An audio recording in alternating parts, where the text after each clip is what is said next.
Hi అండి, అందరికీ నమస్తే. ఈరోజు నేను సౌందర్య లహరిలోని 45వ శ్లోకంతో నేను మీ ముందున్నాను. అరాళై స్వాభావ్యాః అదళికలభస శ్రీభిరలకైః పరీతం తే వక్త్రం పరిహసతి పంకేరుహరుచిం దరస్మేరే యస్మిన్ దశనరుచి కింజల్కరుచిరే సుగంధౌ మాద్యంతి స్మరదహన చక్షుర్మధులిహః. దీని అర్థమేమనగా, మీ ముఖం సహజంగా వంగిన చిన్న తేనెటీగల మందల్లా ఉన్న అలకలతో చుట్టుబడి ఉందమ్మా. ఆ ముఖం కమలపు అందాన్ని పరిహాసం చేస్తుంది, అంటే కమలం కన్నా ఎక్కువగా ఉందని పరిహాసం చేస్తుంది.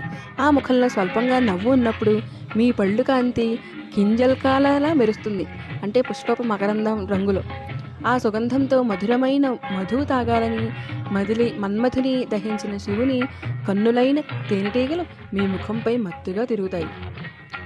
అంటే దీన్ని ఏమనాలంటే, అమ్మవారి ముఖ సౌందర్యం కమలాలని అధిగమిస్తుందని, ఆమె దరహాసంతో పళ్ళు మెరిసినప్పుడు తేనెటీగలు మత్తుగా ఆకర్షితమై తిరుగుతున్నాయి అని. సరే, దీని వివరణ ఏమనగా, ఈ శ్లోకంలో శంకరాచార్యులు పార్వతీదేవి ముఖ సౌందర్యాన్ని అద్భుతంగా వర్ణిస్తారు. అలకలు అంటే ముందుకి జుట్టు సహజంగా వంగి ఉంటుంది కదా, దాన్ని అలకలు అంటారు. వంగి చిన్న తేనెటీగల మందల్లా నల్లగా మెరుస్తాయి. ఇది ఆమె ముఖానికి చుట్టూ ఒక సహజమైన అందమైన ఫ్రేమ్ లాగా ఇస్తుంది. ఆ ముఖం కమలపు అందాన్ని నవ్వుతూ పరిహాసం చేస్తుంది, అంటే కమలం కూడా ఆమె ముందు తక్కువగా కనిపిస్తుంది అని. ఆమె స్వల్ప నవ్వులో పళ్ళు పుష్పపు కింజల్కాల్లా మెరుస్తాయి, సుగంధం విసురుతుంది. ఆ సుగంధంతో మత్తెక్కి తేనెటీగలు ఆమె ముఖంపై తిరుగుతాయి. ఇక్కడ స్మరదహన చక్షుర్ మధులిహ అంటే స్మరుడిని, అంటే మన్మథుని దహించిన శివుని కళ్ళే తేనెటీగలుగా భావించబడ్డాయి. అంటే శివుడు కూడా ఆమె సౌందర్యానికి మత్తెక్కి ఆకర్షితుడవుతాడని సూచన. ఇది దేవి యొక్క అనిర్వచనీయమైన ముఖలావణ్యాన్ని, ఆకర్షణ శక్తిని భావోద్వేగంగా చిత్రీకరిస్తుంది. మరి ఇప్పుడు జనరేషన్ ఈ శ్లోకం నుండి ఏం నేర్చుకోవచ్చు అంటే, సౌందర్యం బాహ్య రూపంలోనే కాదు, సహజత్వం, సరళత, స్వల్ప నవ్వు, మంచి మాటల సుగంధంలో కూడా ఉంటుంది. ఇప్పటి జనరేషన్ సోషల్ మీడియా, ఫిల్టర్లు, బాహ్య అలంకరణలపై ఎక్కువ దృష్టి పెడుతుంది. కానీ సహజమైన అందం, ఆత్మవిశ్వాసం, మంచి మనస్తత్వం ఎంత ఆకర్షణీయంగా ఉంటాయో గుర్తుంచుకోవచ్చు.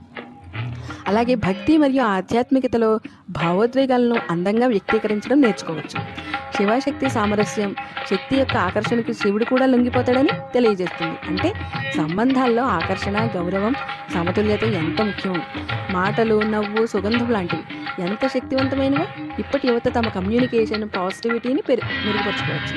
చివరిగా ఈ శ్లోకం చదివి జపిస్తే వాక్శుద్ధి, ఆకర్షణ శక్తి, లక్ష్మీ కటాక్షం వంటి ఫలితాలున్నాయని గ్రంథాలు చెప్తున్నాయి. కాబట్టి ఆధ్యాత్మిక సాధనగా కూడా ఉపయోగపడుతుంది. ధన్యవాదాలండి. Please like my video, subscribe my తాళంతత్వం.